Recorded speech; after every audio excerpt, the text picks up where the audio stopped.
Hello friends, JT Tapias with the Empty Your Bucket Nutrition Plan, and today we are going to speak about emotions. If you know anything about emotions, you know that emotions make you hungry. And so today we're going to be speaking about emotional eating tools, how to get around that big word that so many people are challenged with, and so many people battle with the idea of just high and low emotions and how actually emotions are hungry for crutches. What is a crutch? So a crutch is basically anything that you have to lean into that helps you cope with the situations, challenges, adversities of life. And so let's just name some of the most common ones. Obviously, drugs being a big problem inside of that world of crutches.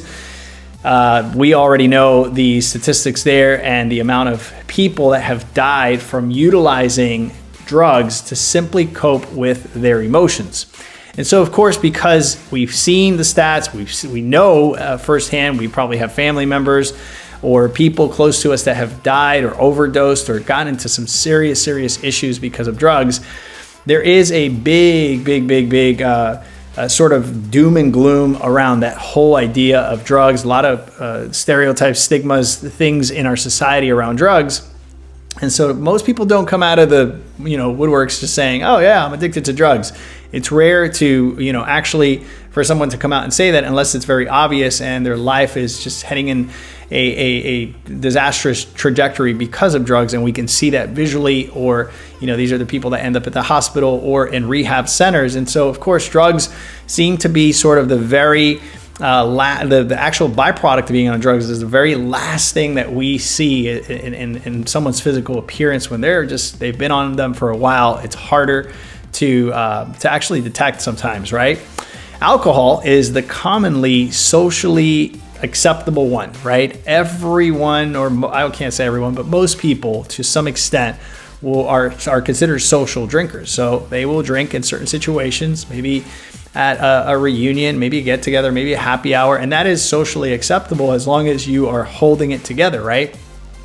The problem is when people start utilizing alcohol to actually cope with emotions. You hear this a lot. People say, well, I just need to have a glass or two or a bottle of wine to wind down after the day. What that person's really saying is that they're needing to cope with emotions, right? Maybe they had a stressful day, maybe they had a hard day, and this is how they are actually coping with that stress and the pressures of life.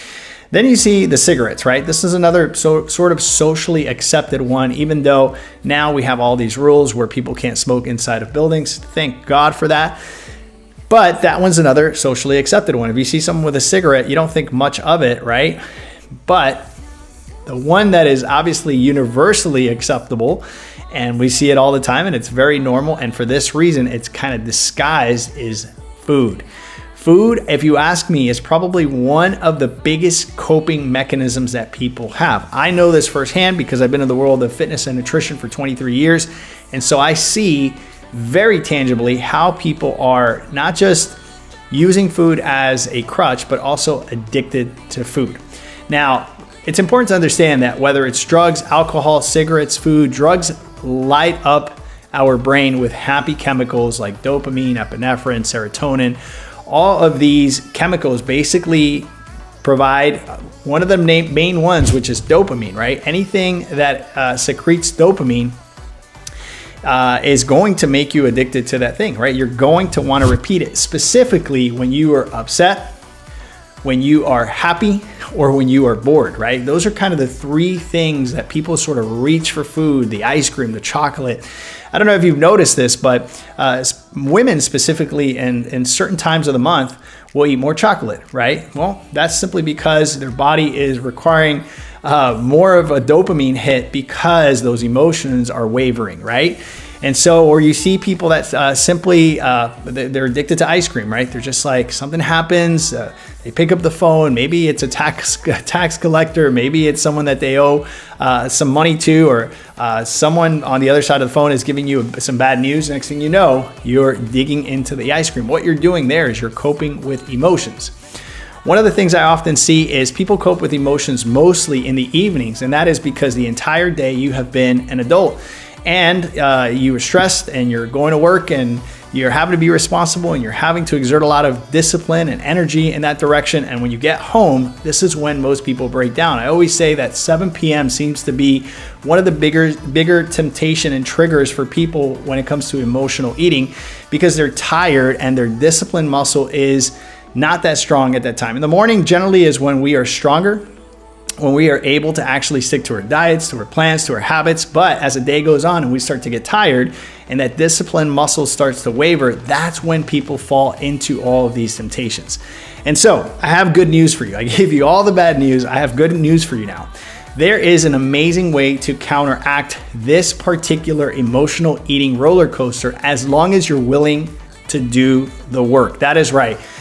Work is required, but if you're consistent with it, I can tell you that you can nip this in the bud once and for all. I am a witness to that. I have seen people emotionally connected to food in a way that is just overpowering, and I've seen them break addictions to food.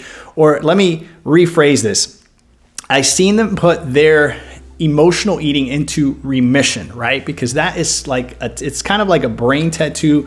It's always there. We can figure ways to cope with it, but it doesn't ever go away. It actually goes into remission. But I've seen people do it in as short as 6 weeks, sometimes even shorter than that. And so how do we do it? The cognitive process, if you've watched my videos before, I talk a lot about this because this is pivotal, right? Into how we do things. We think, we feel, and we act. We think, we feel, and we act. That is the cognitive process. So here's the beauty of this.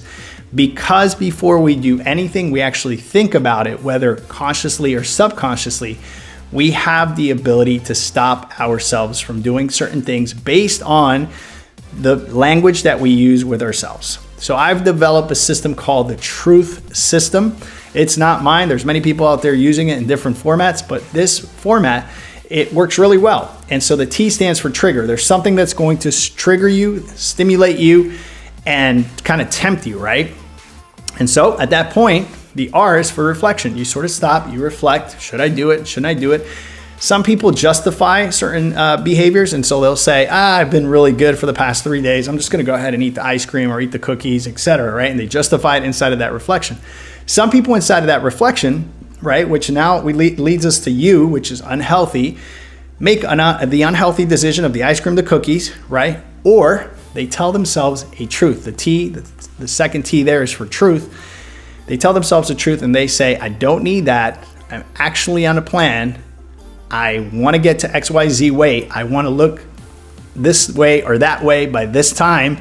And I'm not going to do that, right? It's Wednesday and I don't eat my cheat meal until Saturday or Sunday. And they tell themselves a truth. And from that truth, they actually have a healthy response. So TRUTH is for truth, and it stands for a trigger. You reflect. Maybe you have an unhealthy response or an unhealthy thought, but then you tell yourself a truth, right? And then you have a healthy response. You think, you feel, and you act. This is how it works. So literally you have something that triggers you.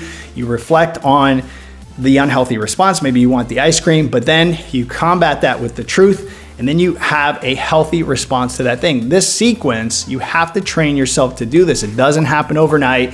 It's not something automatic. It is work. But if you consistently apply the truth system, you see the trigger, you reflect on it, you see that you had an unhealthy immediate response, because generally that is what happens. We have an immediate unhealthy response, but then we counteract that with the truth, and then that healthy response comes in. If you can do this sequentially, my friend, you will eliminate emotional eating forever. So one of the fastest ways to do that is to basically know a very strong truth on why you're looking to stay on a specific diet, on why you're looking to eliminate emotional eating. And that also requires work. You have to really dig deep, and you have to start asking yourself why this is important for you. And you must connect to an emotional why, so that that truth is so anchored in you and so strong that when the temptation comes in, that truth is so strong and so real for you that you are willing to bypass some of those small crutches, some of those coping mechanisms, and head in the right direction.